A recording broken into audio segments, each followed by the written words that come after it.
Welcome to A Friend of Mine, a series of conversations with some incredible and inspiring women in business from regional and rural Australia.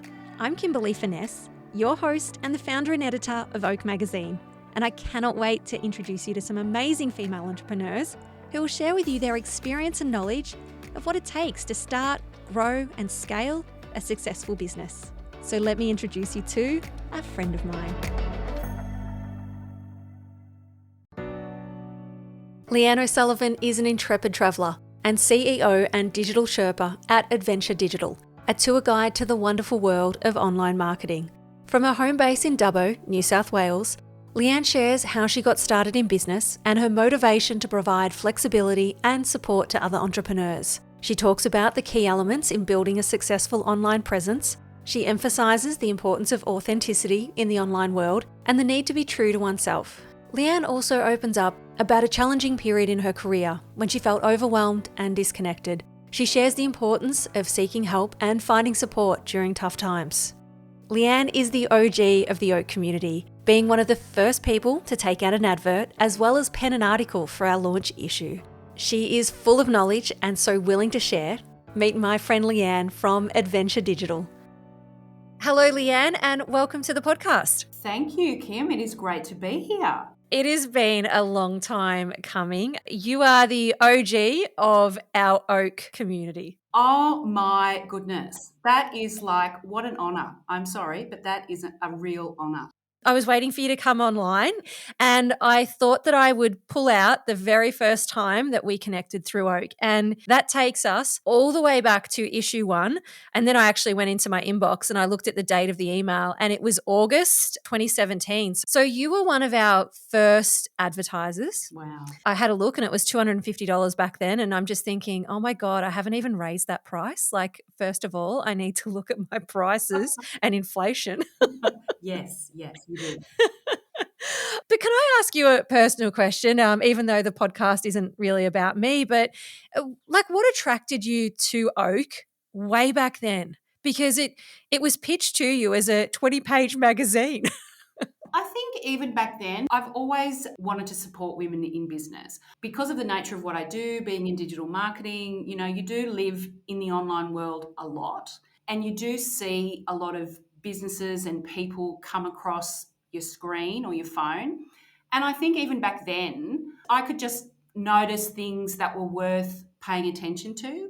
So, I mean, hello, look at how far you've come. It was that's something that appealed to me. And I just think that I remember what it's like to start a business. I work a lot with startups. It's good to remember the beginning of things and to support people at the beginning.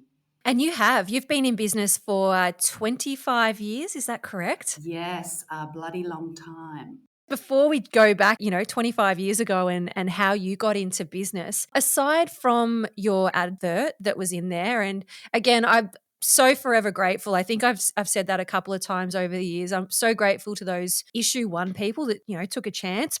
You also actually wrote an article for the magazine and it was called None of Us is Superwoman. And I had a little read of it before we come online and it is still such a relevant article, Leanne. I'm going to post it back up on our website so that it's up the top there and people can find it. It was quite a personal article too. You dug in and shared. Well, sometimes I think there's not enough truth in business. We do see a lot, especially, I know it's said a lot about social media and all the beautiful things and we're all living the beautiful life. And there is lots of beauty in life, but there's also some real things. And I don't know, I always smile because my kids are now all at uni and adults, and I look now online at some of the stories that weren't around a lot when my kids were toddlers and my kids were in primary school about the reality and how tough it was doing business and doing motherhood and doing life back then. I don't think it helps at times to sugarcoat everything. I don't think you always need to tell it all the terrible, but I don't think it helps us all as businesswomen if we sugarcoat too much. Yeah.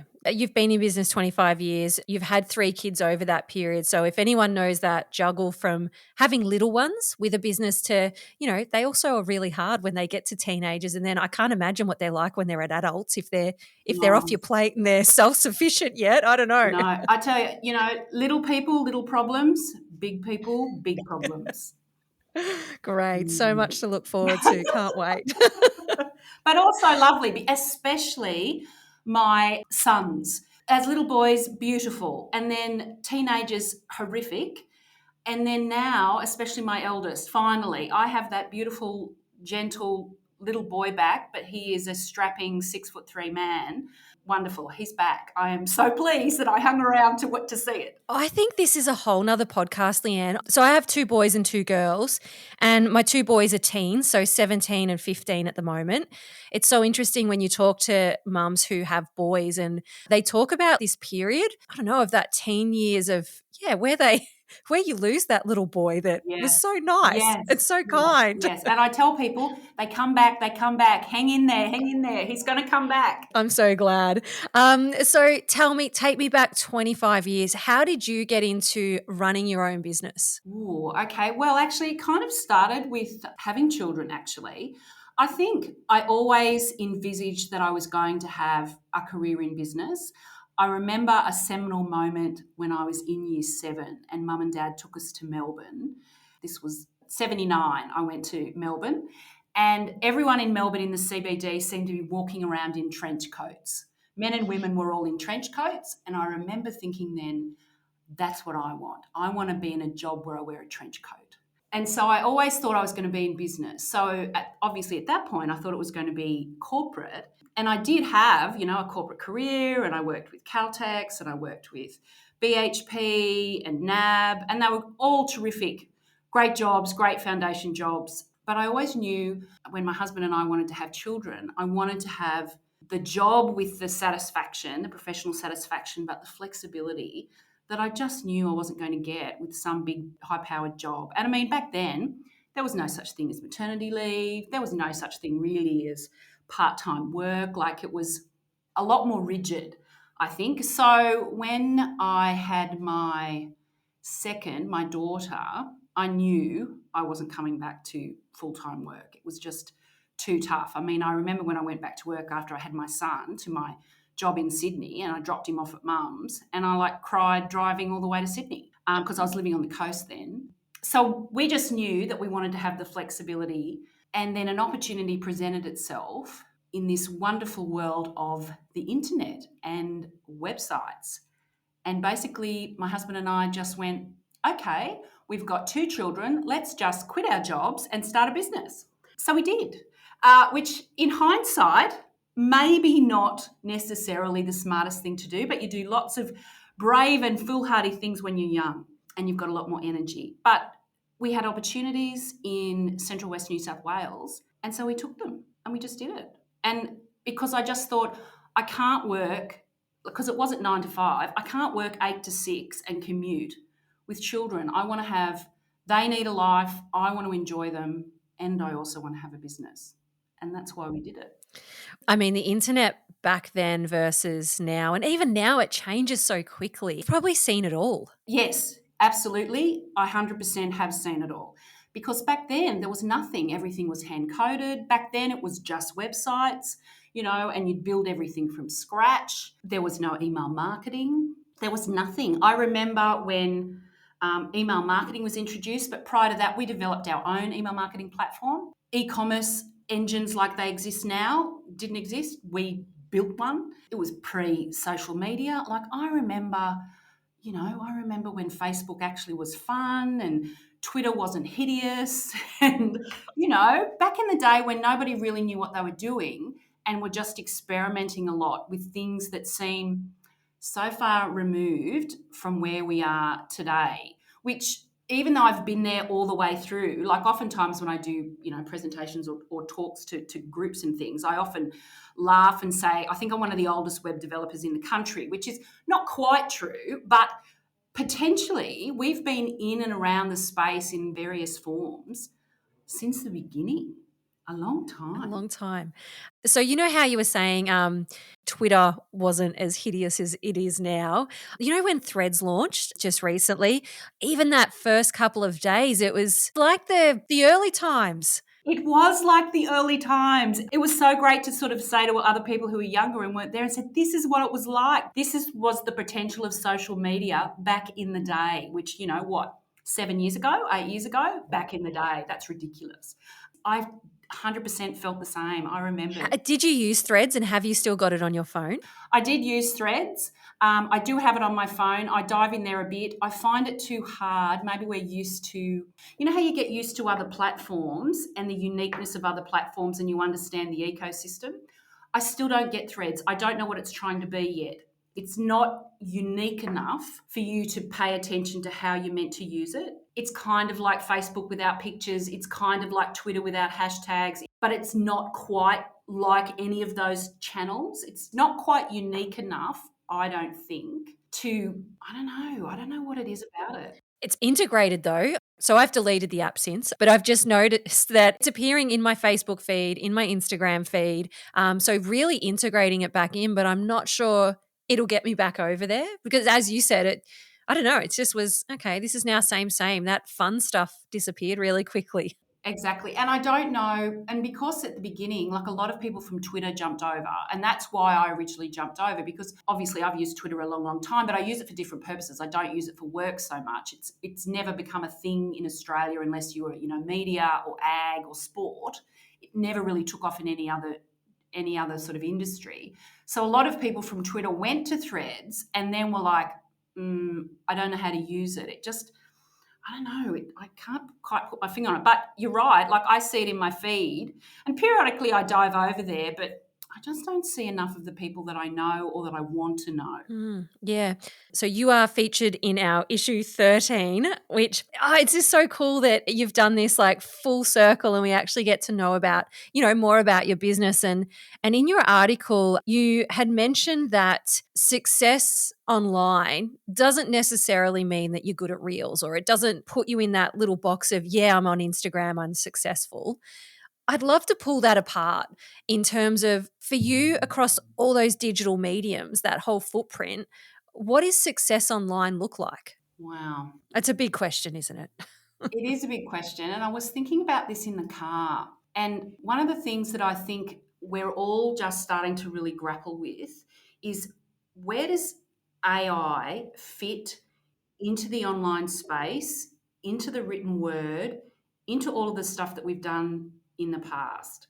And what's that going to mean going forward? And the reason that I'm thinking about that and overlaying it into your question is because if AI can write a beautiful blog article for you and craft your email newsletter, and everybody's got access to the same bank of the whole world's information easily, how are we differentiated? How are we actually different in the marketplace? And this is where you come back to, in my mind, you come back to social media and you come back to, I think, the increasing importance of personal brand.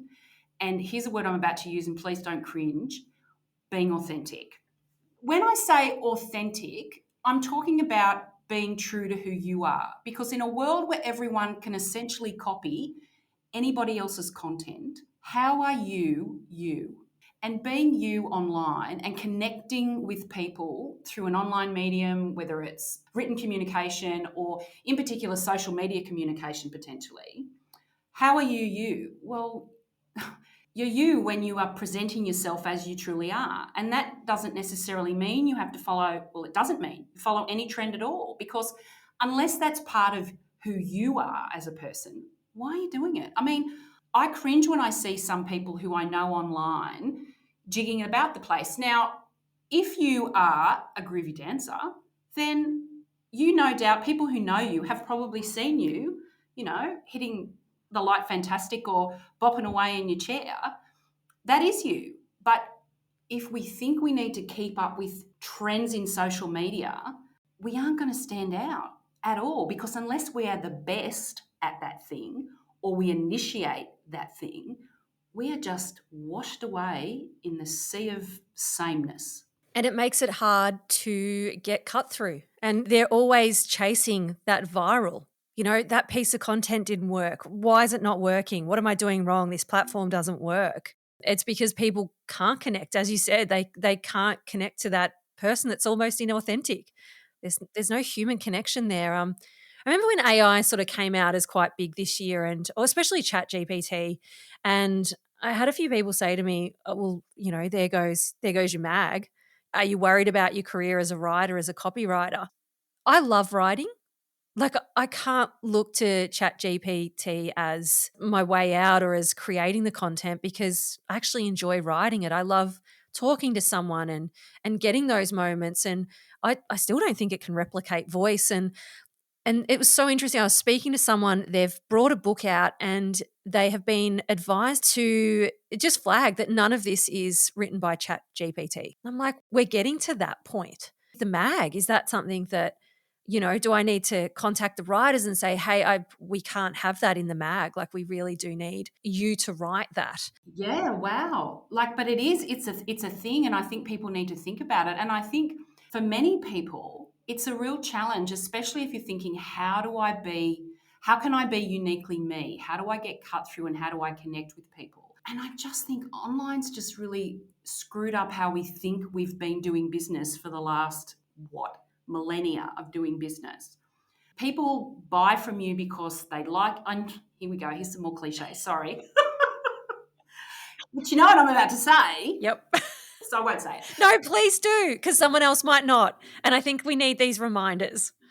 So the reason that people say people need to, know, like, and trust you is because it's bloody true. There are business fundamentals that I think social media has skewed, and people have sprouted them out there saying, oh, just do the latest trend or just copy everyone, and then they'll come to know, like, and trust you. But that's actually not what it is, because if you're in business and you're actually in negotiation, you're putting a proposal out there, those conversations that you have with people, whether it's on the phone, in person, if you're in someone's DMs or whatever, those conversations are you being you. They're responding to you being you. That's so, so important. So those truisms of business are fundamental, irrespective of any industry. And no amount of groovy reels or viral content replaces that ever. And I think whilst ChatGPT, and I mean in your game, wow, you threw up a lot of really, really good questions there, Kim. I mean, it is a real thing confronting people who are writers and write for a living. But on the other side of it, we think, well, then how amazing is true creativity? Yes. I didn't even flip my mindset to that it is so unique and maybe that is the superpower. I think that we need to revisit those fundamentals, and we need to be brave in being ourselves more in the online space. One of the things, because I work with a lot of subject matter experts these days, a lot of professional service firms, consultants, management people, and academics, people that have wonderful things to say, have original thoughts, have years of study behind them. And I help them, share that message with the world. And one of the things that I'm always trying to encourage them and trying to support them in is, we want to hear you. We want to see you. We want to experience a bit of you, because what you've got to say and how you say it is really valuable to your audience. Please share it. We want to know more about what it is you have to say. You can do it. You are a really intelligent person. I want to know more. Please share some of that with me. Yeah, somehow we got lost and have decided that you is not enough when it absolutely is. Like, do you think there is a place for AI though? Whether it's ChatGPT creating your social media captions and that, is there a place still for it? Oh, 100% there is, because it's just a tool. I'm in a similar space to you in that a lot of what I do is writing. And if I wasn't using tools to help me do that better, then I'd be silly. And I think one of the ways that I like to see it, and perhaps because it's all very new and all very fast and all lots sorts of crazy things are happening, if we think back to, let's go back to like the calculator or logarithmic tables or even little rods. People who were learning maths or doing maths in their head maybe poo-pooed people who started to use calculators. Oh, what? You can't do it in your head. But in effect, a calculator helps people do more sophisticated maths, higher level maths, maths that they never could have done if they were just pen and papering it or trying to do it in their head. And I kind of think, in relation to AI and in terms of how we might be using it, if we approach it as a tool to help us, think of how much better we can be with it, especially if we've got some underlying fundamentals. If you are a subject matter expert, if you really know your stuff, So a tool like any AI tool that can help prompt you with stuff is going to fast track you getting to your destination. And I'm a big person, in terms of when I work with clients and some of the material that I've shared with you, Kim, about like Adventure Digital and the digital compass and seeing where you want to go into the future. I think some of these tools can help us get there faster, can get there more easily, but we can't lose sight of the knowledge that we have and not, I don't know, is lazy the right word? Oh, look, yeah. I mean, I've used it. It's in different, I suppose, different programs that we use anyway. So, I mean, something that everyone would be familiar with is Canva. So, obviously, I'm trying to finish the mag, but there's a couple of podcast episodes that have not been released yet that I needed summaries for to publish in the mag. So, it's just that, deadlines and timelines just aren't meeting up. But again, it's me, instead of sitting there and editing 3 hours of interviews, and that actually takes longer. So each edit, I suppose, takes sometimes about 5 hours. It just depends, going backwards and forwards and then writing the summary to put it into something that translates or spits out that episode into a summary, show notes, headlines, blog posts, social media. To have that happening in the background has just been such a massive help. Now, that doesn't mean it's a copy and paste of whatever that summary was, because it's so out of whack, but at least I've got the transcript there that I can quickly just find those pull out moments and go, bang, that's the bit that I need to add in. For me, that's how AI is incredible. It is. Anytime you've got like a big document, a big meaty thing that you want to get to the guts of, it can review things like that and really help you fast track the work that you're trying to do. For those kinds of things, it's amazing.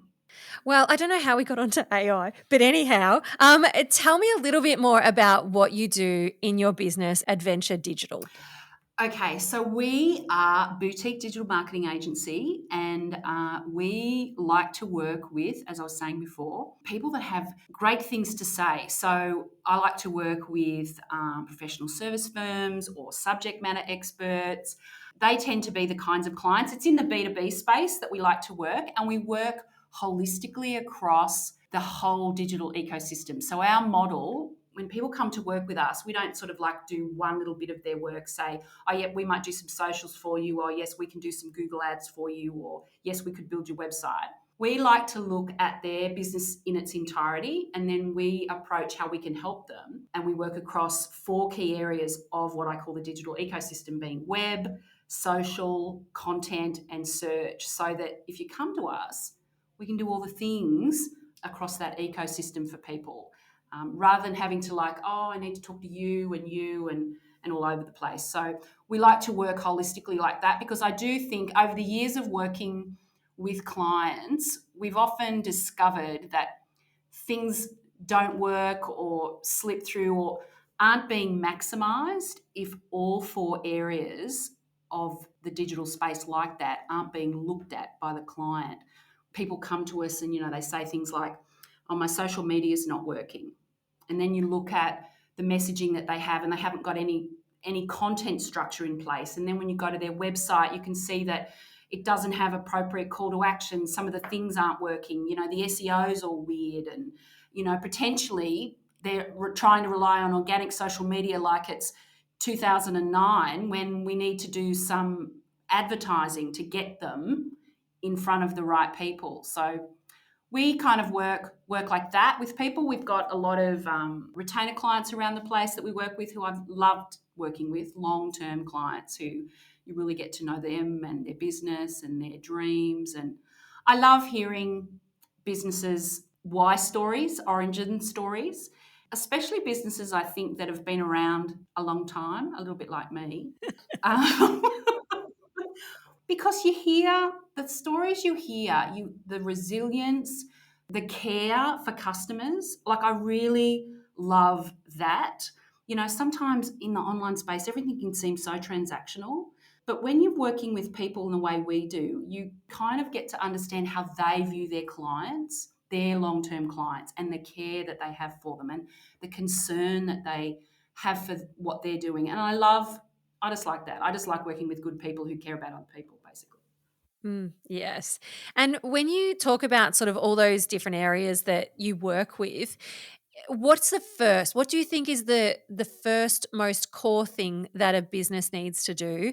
And especially when we're talking about small sort of micro businesses, is it looking at their values or some key messaging, or like where should they start rather than just, I suppose, jumping on Instagram, putting up a picture, putting a little caption and some hashtags?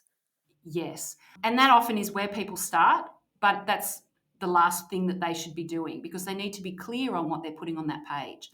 People might have heard of the business model canvas with businesses, and we call it the digital business model canvas because we look at everything through a digital lens. When we start to work with a client, we want them to say, tell me what it is you're trying to do over the next 12 to 18, 2 years' time.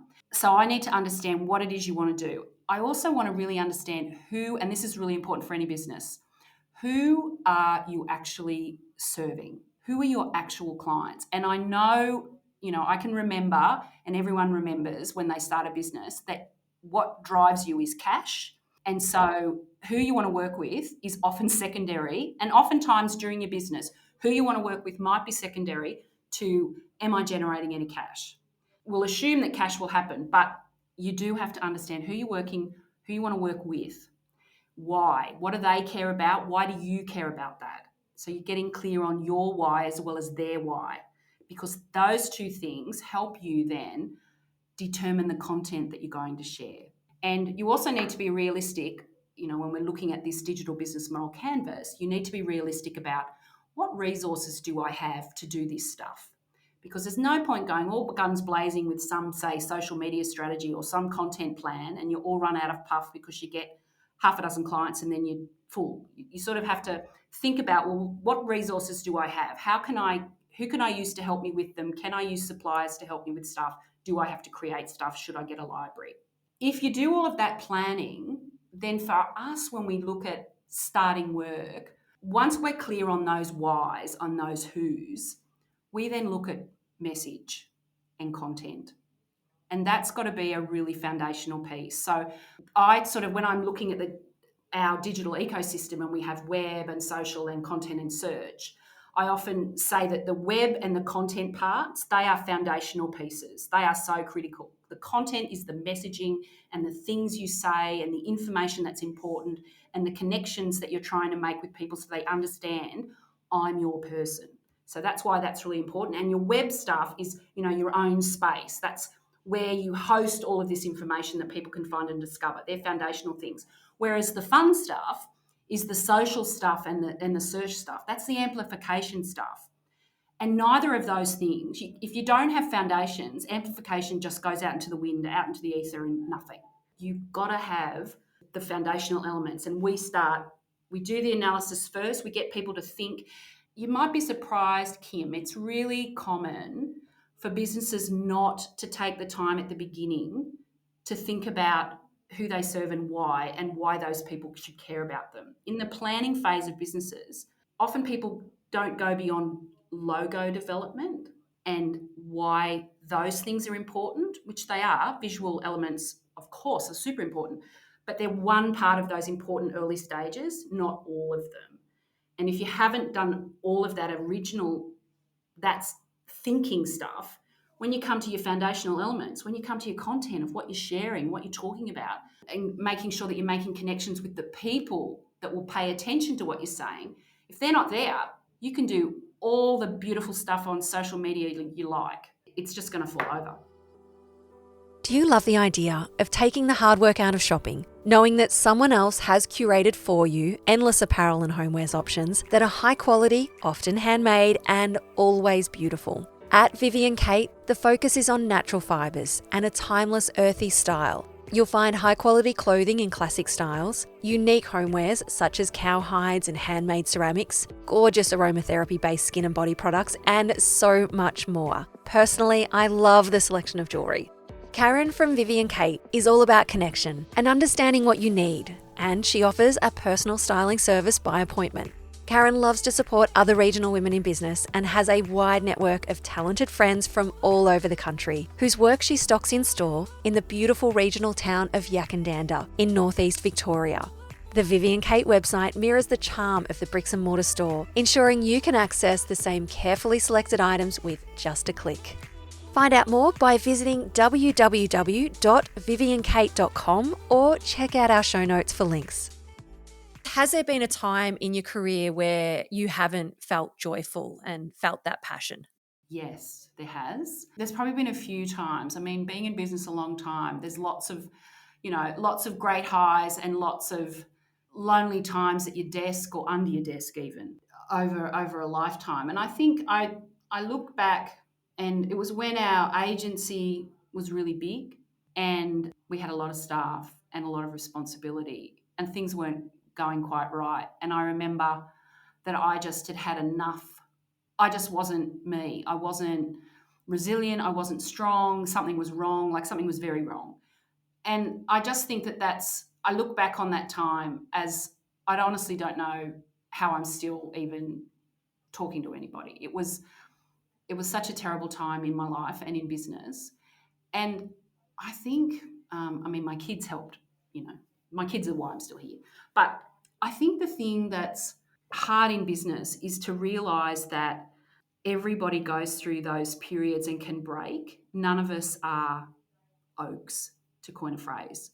We're more willows. We have to let ourselves bend or we'll break. And when you try and really stay strong and you try and hold everything together, I couldn't do it. And I think I was really shocked that I couldn't. And it took a while for everything was like chaos. It took me a while to realize how bad things were until I actually asked for some help. And I wish I'd done it, months earlier, and I'm sure everyone around me did. But I just had no idea, no understanding that was happening to me. And I think I look now and you see a lot of things online and you hear a lot of people talking about, business women in groups and Facebook groups. And I remember reading some of that stuff years ago and just not connecting that this is me. I'm that person going through this experience. I just couldn't see it. And I wish I had. It would have saved a lot of heartache. And if I'd asked for help earlier, it would have saved so much heartache. Yeah. How did you ask for help, Leanne? Well, in the first instance, it was one of those times when I was under my desk at my office late at night and I rang my mother and I asked her to come and get me. I don't quite know why in the end I did, but I'm so glad I did. And I was doing a lot of driving around regional New South Wales, and that was very bad for me at that time to do that and dangerous. And I remember coming back from a trip and I went to my office after this horrific experience in the car. And I just rang Mum and I just asked her to come and get me. And that was the tipping point of unlocking the I'm not right. And once I could do that, then I could go to a psychologist. Yeah. And that's what I should have done months and months in advance, because that honestly changed the whole trajectory of my life, unlocked so much about who I am as a person, understanding about other people. He was a lifesaver in a lot of ways, truly, and so helpful for me, to help me get back on track and get back to more like myself, more like the person I was before I went down this rabbit hole of, being this horrific business bitch. It was terrible. Mm.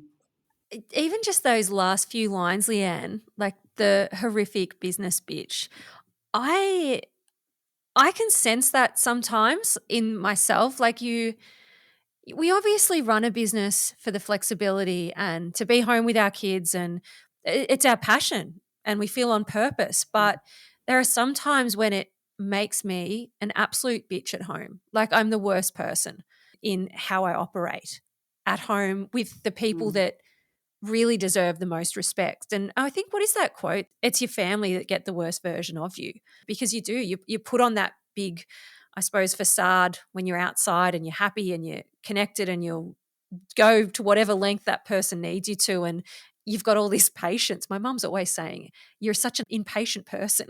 You're so rude and Mm. short. And I'm like, yeah, it's actually just you that gets that version at home, because all those barriers break down.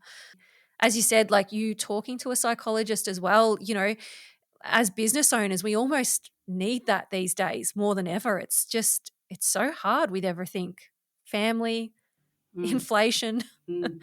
recession, just all of it really. And the thing is, it's particularly, I suppose, if you're someone that's been a high achiever, you have really high expectations of yourself. If you've got a standing in your local community, I think it's worse in regional parts of the country. It's very visible how you live your life. There's a lot of shame attached with that sense of failure. And I don't know that I'm quite back to that. I feel sometimes when it's a bit stressful, things are happening to me. What's that Japanese thing where, when pottery breaks and they put it all back together and they have a little bit of gold, or I forget what the name of that artwork is, but I kind of feel a little bit like that sometimes, that I broke apart and I've come back together, and whilst I'm whole, there's still cracks. And sometimes when I'm under pressure with work, I feel the cracks shift a bit. And I think, since subsequent to that time, I've had staff that have got on maternity leave, needed to have more flexibility in their work life. I just think that's the reality. I would never, because I feel such regret for some of those things that, you were talking about, Kim, as well, about with your kids, and when you get all, raging bitch businesswoman or whatever. Not that you do that, but that's me. It gets ragey. It does. But there's things that I regret, that I think, but I went into business so I could go to those things, and I still remember them. It's like they're there. That's a thing that I think, wow, if I could, I would never advise women to. I would always say, go home, don't be here. You don't need to do this. They need you now. These are the moments that you need to be at that thing, because that's why you've got this business that you have, or I've got this business, so that you can be there for those things that are important. Because that feeling of regret is something that sits with me. And it's not like there's all these things, but there are kid things that I feel regret about, and they just stay with you. They must. It feels like a really big gear change here, but tell me about travel. Is there a place that you love, and what does travel gift you? Oh, I could talk about this for hours. Travel is my North Star. It is one of our key reasons for being, and it is why my husband and I are together. It provides so much joy for us to see and experience the world, and it helps us stay young at heart and curious. And we have travelled many parts of the world together. And there are still places on our bucket list. This last year, we've just come back from Japan, which we'd never been to before, and it was just a wonderful experience. And I think it's really refreshing for your soul. And you do things when you travel. You go outside your comfort zone. You get to experience things. You get to be brave. You get to feel unsteady and then come out the other side. When you're in some place and you don't know the language and you don't know your directions, and you manage to get where you need to go without disasters happening, it's the best. It is just absolutely the best. And that's why that curious approach, that wanting to experience new things, that needing to go somewhere new and refresh and absorb all of that, I take that into business with me. That's why I love working with clients and with people, that I feel like I'm taking them on a bit of an exciting journey. They might not think that their business is sexy, but everybody, when they start their business, loves it. And I love that feeling, and we go to that place together. I don't think I've got a favourite place in the world. New places fire me up. Our bucket list, we've still got Scandi on our bucket list. We've got a cruise down the Mekong in Vietnam on our list. My son is studying in Brazil next year, and we're going over to Brazil next year to visit him. We want to go back to Africa, different part of Africa, because the animals in Africa are just so magical. The world is beautiful. When there's so much sadness and terror and horror, there's so much beauty and interest and gorgeous people, and so much to fire up curiosity, and so much good out there. Yeah. I can't wait to travel. I will say that. It is something that I want to do. The husband, though, if I go with him, he wants to bring the kids. I'm not too keen on that. I'm happy for them. I mean, we've got 4. I can't imagine how much that would cost to take them with us these days. Yeah, I need them all to get jobs and pay for their own flights. 100%. It's not cheap. We've taken our kids, we took them to Japan for our youngest as an end of school treat. That was to celebrate him finishing. So we took the 3 of them to Japan, and we've taken the 3 of them to Hong Kong, and we took the 3 of them to Singapore, and we've done other places with them. But that's it. That's the extent of the mum and dad wallet on travel excursions. You pay your own way now. I love it. Just to wrap us up, do you have a friend of yours that you could share with us?